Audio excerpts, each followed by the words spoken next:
very north end of the building. This is the northeast unit,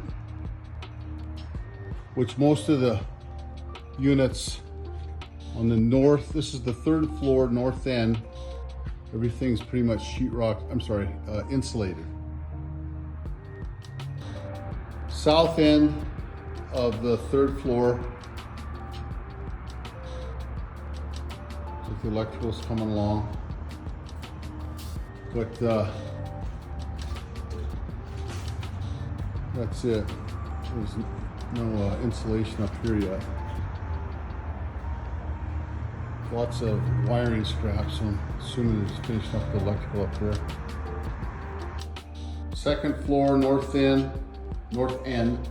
Everything's pretty much rocked in, or getting rocked in.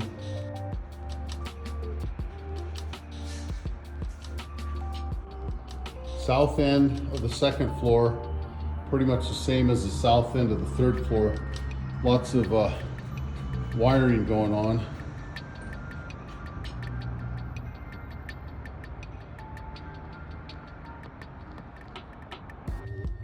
First floor, north end, getting some doors on. Nice. Seeing some taping texture going on as well.